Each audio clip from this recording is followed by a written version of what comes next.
પાછા આપણે lecture number 13માં આજે પાછા મળીએ છીએ. લાસ્ટ લેક્ચરમાં આપણે જે વાત કરેલી એ નિયમિત ચુંબકીય ક્ષેત્રમાં લંબચોરસ વિદ્યુત પ્રવાહધારિત પૂંછડા પર લાગતા ટોર્કનું આપણે સૂત્ર મેળવેલું. હવે એના પર આધારિત દાખલા આપણે જોવાના છે. તો શરૂ કરીએ. પહેલો દાખલો જોઈએ છે આપણે ઉદાહરણ 4.11. બરાબર, રકમ આવી છે 10 સેન્ટીમીટર ત્રિજ્યા ધરાવતા એક વર્તુળાકાર પૂંછડામાં R નું મૂલ્ય 10 સેન્ટીમીટર. બરાબર, એક વર્તુળાકાર પૂંછડું છે, એના આંટાઓ 100 જેટલા છે અને વિદ્યુત પ્રવાહ 3.2 એમ્પિયર જેટલો પસાર થાય છે. તો સૌથી પહેલું પૂછેલું છે પૂંછડાના કેન્દ્રમાં ચુંબકીય ક્ષેત્ર B નું મૂલ્ય કેટલું. A, B, C અને D ચાર સવાલો છે આટલી માહિતી પરથી. એમાં પહેલું પૂછેલું છે કેન્દ્રમાં ચુંબકીય ક્ષેત્ર. આપણે જૂનું સૂત્ર ફરીથી યાદ કરો તો કેન્દ્ર પાસે ચુંબકીય ક્ષેત્રનું મૂલ્ય μ0 Ni/2r. μ0 એટલે 4 પાઈ × 10⁻⁻⁷. n આપેલું છે તમને 100, i આપેલું છે 3.2 ના છેદમાં 2 ગુણ્યા r નું મૂલ્ય 0.1 મીટર થાય એટલે 0.1. બરાબર, તો b એનો જવાબ આવે છે 2.0096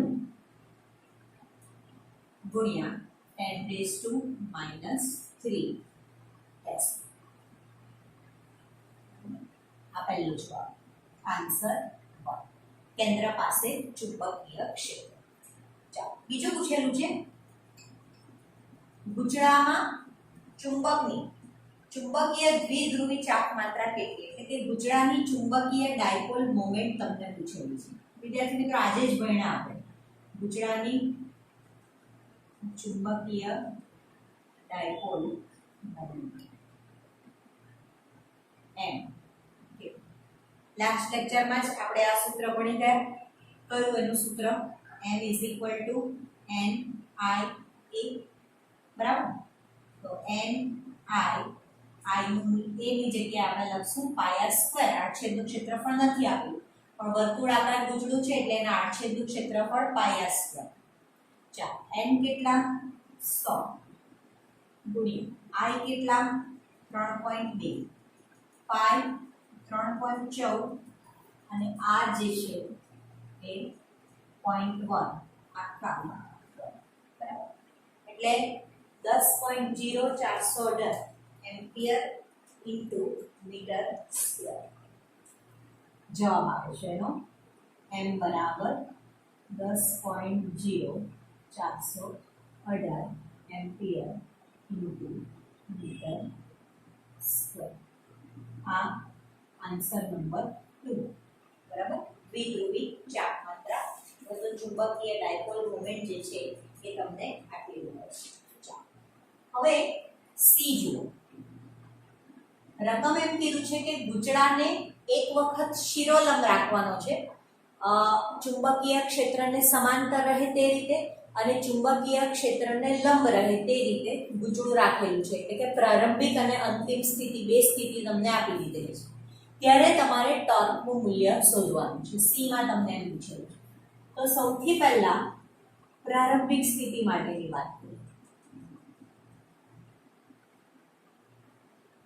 તો પ્રારંભિક સ્થિતિમાં તમને રકમમાં એવું કીધેલું છે કે સમક્ષિતિજ અક્ષ પર મુક્ત રીતે ભ્રમણ કરી શકે તેવું પૂંછડું છે અને ટ્વાઇસ ટેસ્લા જેટલું નિયમિત સમક્ષિતિજ ચુંબકીય ક્ષેત્ર એનું પ્રવર્તે છે. બરાબર, હવે પ્રારંભિક સ્થિતિ જે છે એ આવી છે.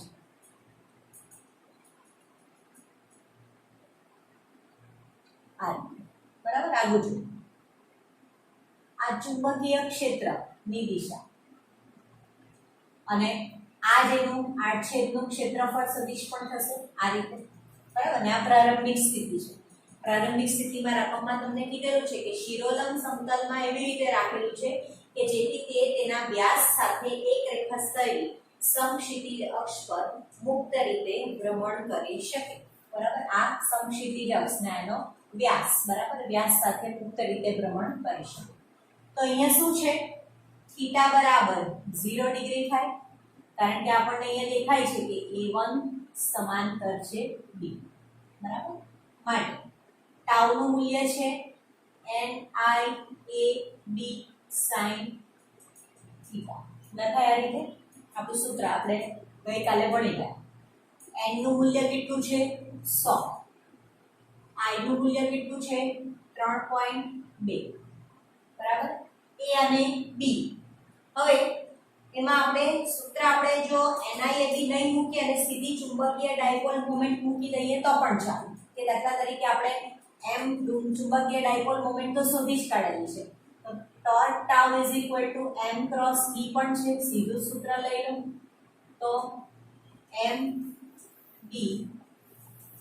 sin થીટા બરાબર ચાલો m એટલે કેટલા શોધ્યા છે આપણે ઉપર શોધી ગયા 10.0418 ગુણ્યા b કેટલા 2.0096 into 10 to minus 3 ગુણ્યા sin 0 બરાબર તો અહીંયા sin 0 is equal to કેટલા આવશે 0 એટલે torque tau is equal to 0 તમે વિદ્યાર્થી મિત્રો પહેલું સૂત્ર પણ મૂકી શકો જે આપણે હમણાં ભૂસી નાખ્યું કે ni a b sin theta પણ મૂકાય પણ એમાં શું થશે તમારે n ની કિંમત મૂકવાની i ની કિંમત મૂકવાની a ની જગ્યાએ તમારે પાછું pi r સ્ક્વેર લેવાનું બરાબર ને પછી પાછું d નું મૂલ્ય મૂકવાનું અને sin 0 તો અલ્ટિમેટલી 0 જ આવવાનું છે બરાબર કોઈ પણ સૂત્ર વાપરી શકો પણ આપણી પાસે મેગ્નેટિક ડાયપોલ મોમેન્ટ આપણે શોધી નાખેલી છે એટલા માટે આપણે torque tau n cross b મૂક્યું છે આગળનું જે આ સૂત્ર મેં મૂકેલું ni a b sin theta એ પણ ખોટું નથી તમે એ સૂત્ર વાપરીને પણ જવાબ જે છે ટોર્કનો લાવી શકો છો બરાબર તો સૌથી પહેલા પ્રારંભિક સ્થિતિ માટે ટોર્કનું મૂલ્ય 0 મળ્યું ત્યાર પછી બીજું જે છે એ અંતિમ સ્થિતિની વાત કરીએ બરાબર તો ત્યારે એમ કીધેલું છે કે અંતિમ સ્થિતિમાં ગૂંચળું આ રીતે મૂકેલું છે ચુંબકીય ક્ષેત્રની દિશા તો આ જ છે b પણ આ રીતેની દિશા છે એટલે આ એનો ક્ષેત્રફળ સદિશ થશે એટલે theta is equal two 90 degree થાય બરાબર ચાલો હવે આ પરિસ્થિતિમાં torque tau is equal two m cross b બરાબર m b sin થીટા માટે torque tau is equal two m છે 10.0418 ગુણ્યા b કેટલા છે 2.0096 into 10 to minus 3 ગુણ્યા sin 90 બરાબર sin 90 is equal to 1 અને આ બંનેનો ગુણાકાર કરીએ તો ટોર્કનું મૂલ્ય જે છે આપણને મળે છે 20.19 ન્યૂટન ઇન્ટુ મીટર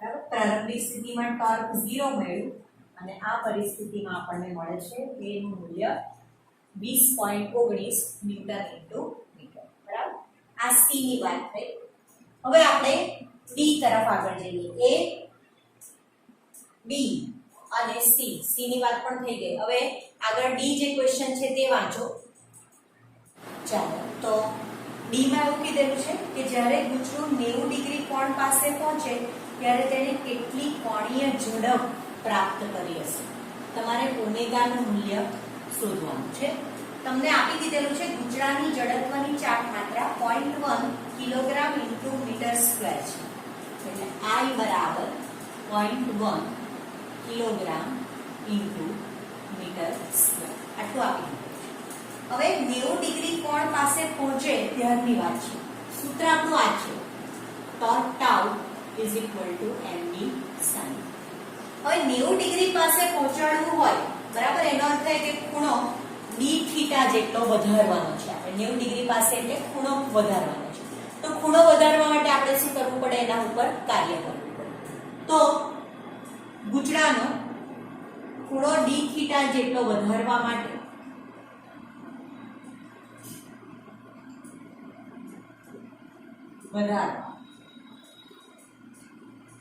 કરવું પડતું કાર્ય. આપણે એને નામ આપી દઈએ ડી ડબલ. બરાબર, સૂત્ર આપણે આવું કંઈક ભણી ગયા, W is equal two tau into theta. બરાબર, 11મા ધોરણમાં. તો dw ઇઝ ઇક્વલ ટુ આપણે લખી શકીએ ટાઉ ઇન્ટુ ડી થીટા. બરાબર, એનું સૂત્ર આપણને આટલું મળે. ટાઉની કિંમત મૂકી દો તો dw ઇઝ ઇક્વલ ટાઉનું મૂલ્ય mb sin theta into D theta. લખાય આ રીતે. ચાલો, તો m અને b વચ્ચેનો ખૂણો આપણે θ1 માંથી θ2 કરવાનો છે.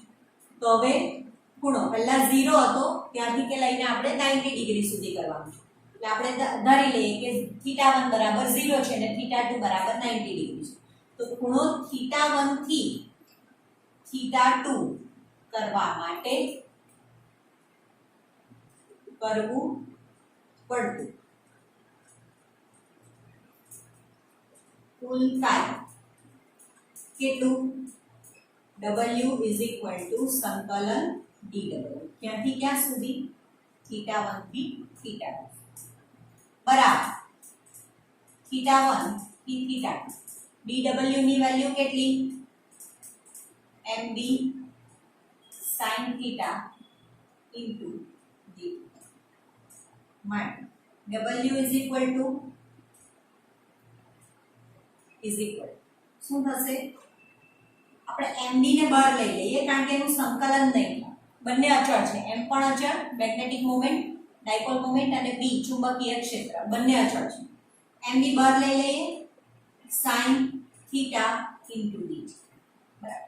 બરાબર mb sin થીટા નું સંકલન માઈનસ cos થીટા. લિમિટ તો હજુ આપણે મૂકી નથી.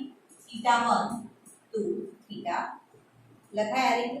ચાલો આગળ જઈએ. W is equal two mb. Limit મૂકી દો પહેલા, અપર લિમિટ પહેલા એટલે θ2 મૂકીએ તો માઈનસ cos θ2 થાય. માઈનસ ની નિશાની તો આવશે માઈનસ cos θ1.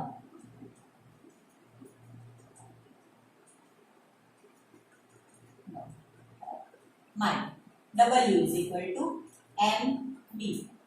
શું લખાય? માઈનસ માઈનસ પ્લસ એટલે cos θ1 માઈનસ cos θ2 લખાય mb cos θ1 માઈનસ cos θ2. હવે આપણે 11મા ધોરણમાં વિદ્યાર્થી મિત્રો કાર્ય ઊર્જા પ્રમેય ભણી ગયા. એટલે કાર્ય ઊર્જા પ્રમેય પરથી W બરાબર ડેલ્ટા. તો W ની જગ્યાએ આપણે ડેલ્ટા k મૂકી દઈએ. તો ડેલ્ટા k બરાબર mb cos θ1 માઈનસ cos θ2 બરાબર. ચાલો સમીકરણ નંબર આપણે એને અત્યારે અહીંયા 1 આપીએ છીએ. બરાબર. ડેલ્ટા k એટલે શું? ગતિ ઊર્જામાં થતો ફેરફાર. હવે ચાપ ગતિ માટે આપણે આવું સૂત્ર ભણી ગયા, યાદ હોય તો 11મા ધોરણમાં 1/2 I ઓમેગા સ્ક્વેર k બરાબર. બરાબર, k બરાબર 1/2 mv² રેખીય ગતિ માટે m દળનો ભાગ જડત્વની ચાપ માત્રા ભજવે એટલે m ની જગ્યાએ I અને v² ની જગ્યાએ કોણીય ઝડપ ઓમેગા. ચાપ ગતિમાં ઊર્જાનો મૂલ્ય. તો આપણે ડેલ્ટા k લખી શકીએ ગતિ ઊર્જામાં થતો ફેરફાર એટલે અંતિમ માઈનસ પ્રારંભિક. એટલે હું લખું ઓમેગા2 અંતિમ ઝડપ છે, પ્રારંભિક ઝડપ જે છે એ ઓમેગા1² છે. બરાબર, ડેલ્ટા k આ રીતે લખી શકાય. આની કિંમત ઉપરના સમીકરણમાં મૂકી દો. તેથી સમીકરણ 1 ને આપણે ફરીથી લખીએ. ડેલ્ટા k ની જગ્યાએ મેં લખ્યું 1/2 I ઓમેગા2² માઈનસ 1/2 I ઓમેગા1² બરાબર mb cos θ1 માઈનસ cos θ2. બરાબર. ચાલો અહીંયા આપણે લઈ લઈએ તો પ્રારંભિક ઝડપ તો 0 જોવાની એટલે ઓમેગા 1 બરાબર 0, થીટા 1 બરાબર 0 ડિગ્રી, થીટા 2 બરાબર આપણે 90 ડિગ્રીના કોણે એને પહોંચાડવાનું છે એટલે થીટા 2 બરાબર 90 બરાબર. તો થશે 1/2 I omega 2 square minus 0, omega 1 0 છે બરાબર m b, થીટા 1 ની જગ્યાએ cos 0 માઇનસ cos 90 બરાબર આવું. ચાલો માટે 1/2 I ઓમેગા 2 સ્ક્વેર બરાબર mb, cos 0 એટલે 1, cos 90 0 બરાબર એટલે 1 માઇનસ 0 એટલે 1/2 I ઓમેગા 2 સ્ક્વેર બરાબર mb થયું. એમાંથી આપણે કોણીય ઝડપનું સૂત્ર જ મેળવવાનું છે તો ઓમેગા 2 સ્ક્વેર બરાબર 2 આ બાજુ લઈ જઈએ તો 2mb ના છેદમાં I નીચે ઉતરી જાય બરાબર. માટે ઓમેગા 2 બરાબર અંડરરૂટ 2mb ના છેદમાં I, માટે ઓમેગા 2 બરાબર 2 ગુણ્યા મેગ્નેટિક ડાયપોલ મોમેન્ટ આપણે કેટલી શોધી તો m = 10.0418 બરાબર 10.0418 ગુણ્યા b કેટલા 2.0096 × 10⁻³ આખાના છેદમાં I ની વેલ્યુ તમને આપી દીધેલી છે કેટલી 0.1 બરાબર.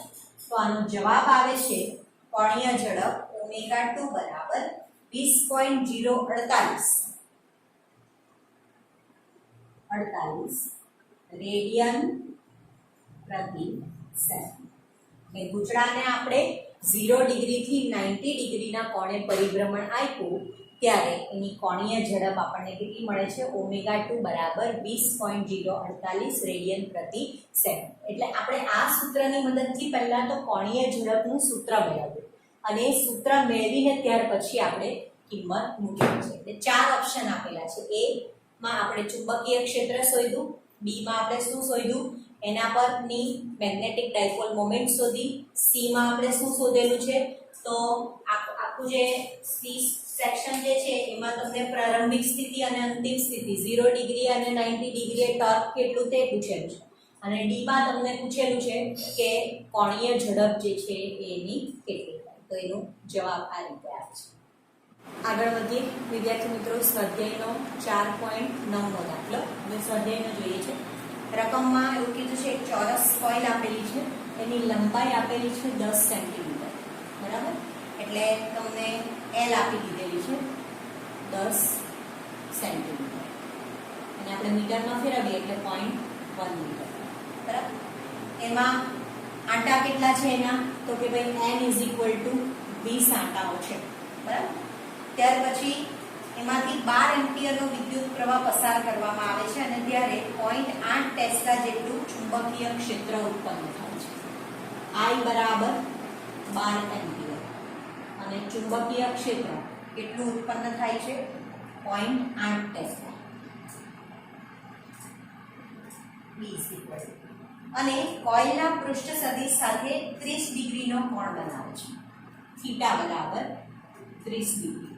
ઓકે, તો કોઇલ પર લાગતું ટોર્ક તમારે શોધવાનું છે. તો કોઇલ પર લાગતું ટોર્ક ટાઉ = જો બધું આપેલું છે તો આપણે લખી શકીએ NI a b sin theta આપણું સૂત્ર. એમાં n નું મૂલ્ય કેટલું છે 20, I કેટલા આપેલા છે 12. એ ડાયરેક્ટ નથી આપેલા પણ એ એટલે ચોરસ છે. જો ચોરસ કોઇલ છે એટલે L² થાય, બધી બાજુઓ સરખી, લાડછેદનું ક્ષેત્રફળ L² થશે ગુણ્યા b નું મૂલ્ય કેટલું આપેલું છે 0.8 sin થીટા કેટલા છે 30 ડિગ્રી. હજુ કિંમત મૂકીએ 20 12 ગુણ્યા L નું મૂલ્ય 0.1 આખાનો વર્ગ 0.8 ગુણ્યા sin 30 નું મૂલ્ય કેટલું 1/2. તો આનો તમે ગણતરી સાદું રૂપ આપશો, ગુણાકાર ભાગાકાર કરો એટલે ટોર્ક ટાઉ નું મૂલ્ય આવે છે 0.96 ન્યૂટન ઇન્ટુ સમીકરણ એટલે કે આ તમારો જવાબ તમને ટોર્ક પર પૂછેલું છે. બરાબર, એના જેવો જ સ્વાધ્યાયનો બીજો દાખલો જોઈએ 4.13. બરાબર, હવે રકમ વાંચો. 30 આંટાઓ અને 8 સેન્ટીમીટર ત્રિજ્યા ધરાવતી વર્તુળાકાર કોઇલ લીધેલી છે. r બરાબર 8 સેન્ટીમીટર એટલે 0.08 મીટર. બરાબર, ત્રિજ્યા n બરાબર 30 આંટાઓ છે એટલે n બરાબર 30. બરાબર, ચાલો એ શિરોલંબ રીતે વર્તુળાકાર કોઇલને શિરોલંબ રીતે 1 ટેસ્લા જેટલા ચુંબકીય ક્ષેત્રમાં લટકાવેલી છે એટલે b બરાબર 1 ટેસ્લા થઈ ગયું. અને ક્ષેત્ર સાથે એ 60 ડિગ્રીનો કોણ બનાવે છે અને એમાંથી 6 એમ્પિયર વિદ્યુત પ્રવાહ પસાર કરવામાં આવે છે. થીટા બરાબર 60 ડિગ્રી અને વિદ્યુત પ્રવાહ 6 એમ્પિયર જેટલો પસાર કરવામાં આવે છે. તો કોઇલને ભ્રમણ કરતી અટકાવવા માટે તેના પર પ્રતિ ટોર્ક કેટલું લગાવવું પડશે તે તમારે પહેલા શોધવાનું છે. તો કોઇલ પર પ્રતિ ટોર્ક જેટલું ટોર્ક લગાડેલું હોય એટલું જ ટોર્ક વિરુદ્ધ દિશામાં જો આપણે લગાડીએ તો કોઇલને આપણે ફરતી અટકાવી શકીએ અને પ્રતિ ટોર્ક કહેવાય. એટલે કોઇલ પર લગાડવામાં આવતું પ્રતિ ટોર્ક ટાઉ ઇઝ ઇક્વલ બરાબર n r a b સૂત્ર એ જ sin થીટા. એટલે હું લખી શકું n r a ની જગ્યાએ pi r square b sin theta. n એટલે 30, i નું મૂલ્ય 6 ગુણ્યા pi 3.14 ગુણ્યા r 0.08 આખાનો વર્ગ ગુણ્યા b કેટલા 1 અને sin 60. બરાબર, બધી વેલ્યુ આપણને ખબર છે. sin 60 કેટલા √3/2. બરાબર, તો આ બધી કિંમત મળીને તમને જવાબ આવે છે તમારો 3.132 torque tau is equal to 3.132 newton into metre. આપણો આન્સર ફર્સ્ટ. બીજું એમ પણ પૂછેલું છે કે વર્તુળાકાર કોઇલને બદલે એટલા જ ક્ષેત્રફળવાળી અનિયમિત આકારની સમતલીય કોઇલ મૂકવામાં આવે તો જવાબ બદલાય કે નહીં. બરાબર, આ એ હતું. હવે બી, તો આપણી પાસે જે સૂત્ર છે n i a b sin theta એ કોઈ પણ આકારની સમતલીય હોય કે પછી આપણે આ વર્તુળાકાર માટે શોધેલું છે. તમને પૂછેલું છે કે સમતલીય હોય તો જવાબ બદલાય કે તો કોઈ પણ આકારની સમતલીય કોઇલ માટે આ સાચું છે. જે સૂત્ર આપણે મેળવ્યું છે તે કોઇલ માટે સાચું છે. તમે જે ગૂંચળું મૂકેલું ચુંબકીય ક્ષેત્રની વચ્ચે બરાબર છે તે કોઈ પણ આકારનું હોઈ શકે. કોઈ પણ આકાર માટે એ આ tau is equal two NIAB sin theta સૂત્ર સાચું છે. બરાબર, આકારની સમતલીય કોઇલ માટે સાચું.